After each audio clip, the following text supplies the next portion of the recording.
বিসমিল্লাহির রহমানির রহিম। আসসালামু আলাইকুম ওয়া রাহমাতুল্লাহ। ভাদ্র মাসের পুকুর পরিচর্যা। বিগত 11টা মাস আমরা যেভাবে পুকুরের মাসিক পরিচর্যাটা করেছি, ভাদ্র মাসের পুকুর পরিচর্যা কিন্তু তার থেকে অনেকটাই আলাদা।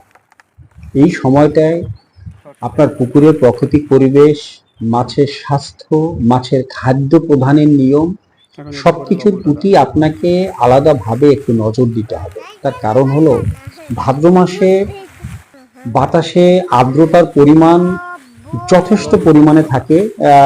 70 ভাগ থেকে কখনো 90-95 ভাগ পর্যন্ত আর্দ্রতা এসে যায়। এত আর্দ্রতা কিন্তু অন্য 11টা মাস কখনো আমাদের বাতাসে থাকে না, এতটা জলীয় বাষ্প থাকে না। এবং এই সময়টায় আপনি হঠাৎ করেই দেখবেন প্রচন্ড পরিমাণে রোদ উঠেছে, প্রচন্ড গরম, আবার হঠাৎ করে মেঘলা কিন্তু একটা গুমট একটা গরম, যেটা অসহনীয় একটা গরম পড়ছে।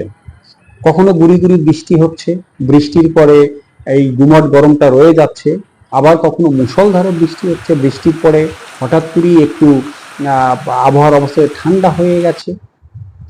এতে শুধু মাছ না, স্থল প্রাণীর উপরও এর একটা বড় প্রভাব কিন্তু পড়ছে।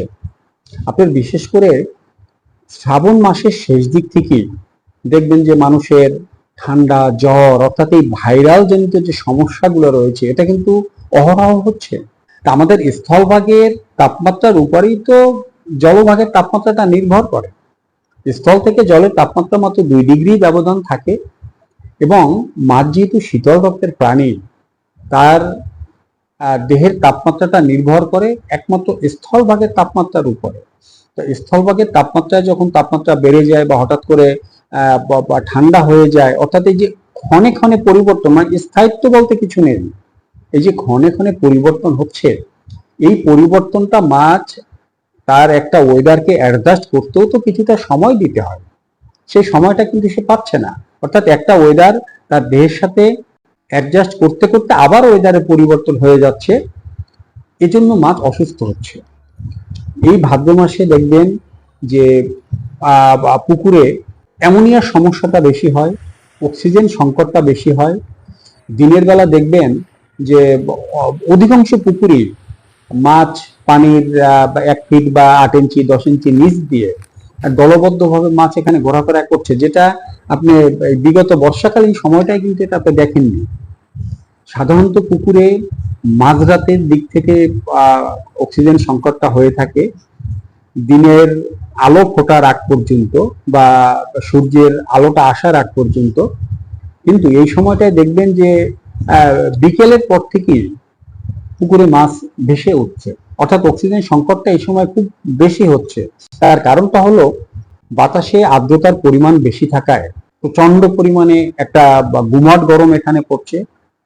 এর জন্য আমাদের পুকুরের তলানিতে জৈব পদার্থের যে পচন প্রক্রিয়া, সে পচন প্রক্রিয়াটা খুব দ্রুত এখানে হচ্ছে, এবং এখানে পরজীবীর আক্রমণটা খুব বেশি বেড়ে যাচ্ছে।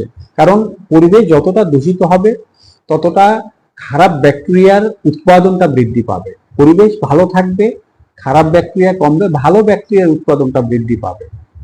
তো তাপমাত্রা বেশি হওয়ার কারণে দেখবেন যে মাছের এই যে বিভিন্ন রোগ, বিশেষ করে ক্ষত রোগ, তারপরে গায়ে এই যে লাল ছোপ ছোপ দাগ, ওই সুতোর মতো, তুলোর মতো যে সাদা সাদা অনেক সময় মাছের গায়ে দেখা যায়, তারপরে কানসা পচা, ফুলকা পচা, লেজ পচা, এই রোগটা কিন্তু এই ভাদ্র মাস থেকেই শুরু হয়। ভাদ্র মাসে এর উৎপত্তিটা হয়। অনেকের পুকুরে ভাদ্র মাসেই দেখবেন যে রোগটা এসে গেছে। এবং যারা সঠিকভাবে এই সময়টায় পরিচর্যাটা করতে পারবেন না বা পারছেন না, তাদের দেখবেন যে এই যে অগ্রহায়ণ পৌষ, এই যে শীতের যে সময়টা, তখন দেখবেন যে এই রোগটা আপনার এসে গেছে। অর্থাৎ এর উৎপত্তির সময়টা হলো এই ভাদ্র মাস। হঠাৎ করেই দেখবেন যে আপনার পুকুরের পানিটা যথেষ্ট পরিমাণে সবুজ হয়ে গেছে। কখনো এত চমৎকার একটা রং পানিতে এসছে যে একটু নীল বর্ণের সবুজ, অর্থাৎ নীলাভ সবুজ, খুব ভালো লাগছে দেখতে। এইটা কিন্তু এই সময়টাই কিন্তু হচ্ছে। এবং দিনের বেলা তাপমাত্রা যখন খুব বেশি বেড়ে যায়, অর্থাৎ রোদের তাপ যখন প্রচন্ড পরিমাণে আসে বা গুমট একটা আবহাওয়া তৈরি হয়, এই সময়টা দেখবেন যে ফাইটোপ্ল্যাঙ্কটনের হঠাৎ করে ব্লুম হয়ে যাচ্ছে। অর্থাৎ পানির সবুজ রং যথেষ্ট পরিমাণে গাঢ়টা রং হয়ে গেছে। অনেক সময় দেখবেন যে পুকুরে যে লাল শ্যাওলা, অর্থাৎ এটা আয়রনজনিত স্তর হোক বা ইউগ্লিনার স্তর হোক, এটা দেখবেন অনেকের পুকুরে অলরেডি এসে গেছে। আবার যদি হঠাৎ করে প্রচন্ড পরিমাণে বৃষ্টি হয়, বৃষ্টির পরপরই দেখবেন যে মাছ ভেসে উঠছে, কারণ এখানে অক্সিজেন সংকট হচ্ছে, পিএইচ মানটা এখানে বেড়ে যাচ্ছে। যখন ফাইটোপ্ল্যাঙ্কটনের আধিক্যতা বেড়ে যাচ্ছে তখনও পিএইচ মানটা বেড়ে যায়, আমার অক্সিজেন কমে যায়। এবং যখন মুষলধারে বৃষ্টি হয়, বৃষ্টির পরও আমার পিএইচ মানটা বেড়ে যায়, অর্থাৎ পানির আমার অম্লত্বটা বেড়ে যায়, খারত্বটা এখানে কমে যায়। তো তখন অক্সিজেন সংকট হয়। আপনি যতই পরিচর্যা করেন, চুন লবণ যাই দেন না কেন, এটা তো আস্তে আস্তে আমাদের এই জৈব পদার্থের পচন প্রক্রিয়াটা সম্পন্ন করে, কিন্তু কিছুটা তো এখানে থেকে যায়। আপনার মাছের মল কিছুটা থেকে যায়, আপনার অবশিষ্ট খাদ্য কিছুটা এখানে থেকে যায়। তারপরে এই যে বর্ষাকালীন সময় আপনার পুকুরের চারপাশে যে ঘাস লতাপাতা যেটা পানির নিচে পচেছে, এটা রয়ে গেছে। বৃষ্টির কারণে পুকুরের পার্শ্ব ধুয়ে যে জৈব পদার্থ এবং যে পলি মাটি যেটা আপনার ধোঁয়ানি আপনার পুকুরে নেমেছে, এটা তো আপনি শতভাগ এখানে পচন প্রক্রিয়াটা সম্পন্ন করা সম্ভব হচ্ছিল না। এখন করণীয় কি, মানে পরিচর্যার ভিতরে কি ভিন্নতা আমাকে আনতে হবে?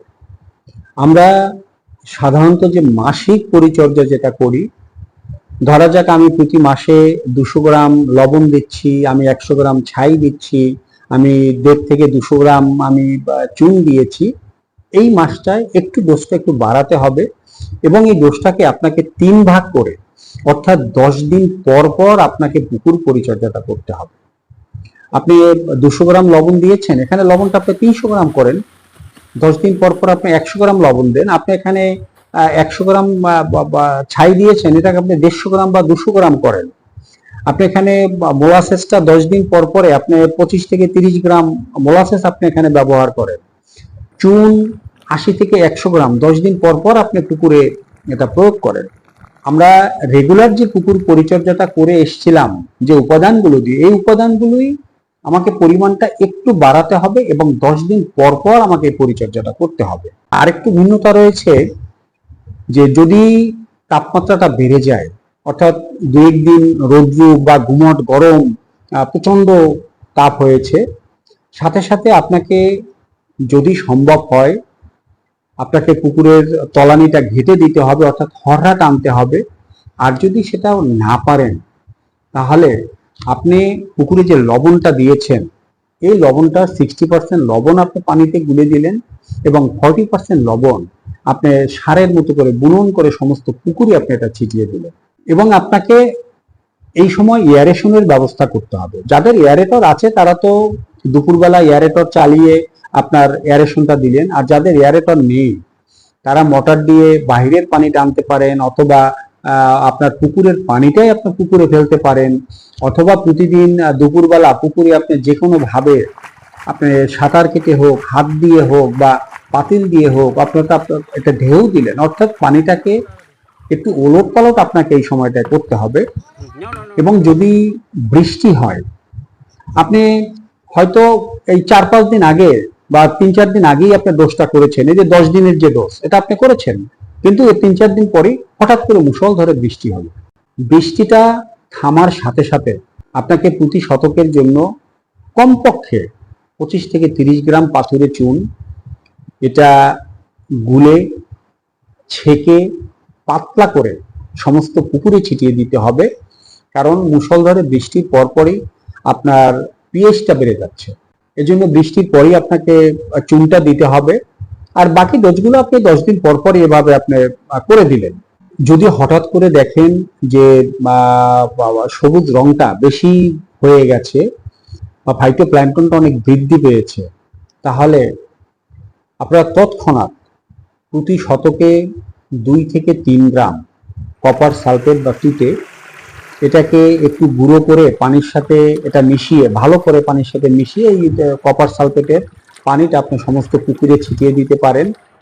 তাতে আপনার এই যে ফাইটোপ্ল্যাঙ্কটনের যে ব্লুম বা আধিক্য যেটা হয়েছে, এটা আপনার অনেকটা নিরসন হবে এবং এই সময়টা এই ভাদ্র মাসের শুরুতেই প্রতি শতকে 2 থেকে 3 গ্রাম পটাশ অর্থাৎ পটাশিয়াম পার ম্যাঙ্গানাইট এটাকে পানির সাথে গুলে আপনি সমস্ত পুকুরে যদি ছিটিয়ে দেন, তাহলে এই যে ভাইরাস জনিত যে সমস্যা, এই যে পরজীবী গঠিত যে সমস্যাটা, এই সমস্যা থেকে আপনি আপনার মাছকে নিরাপদ রাখতে পারবেন।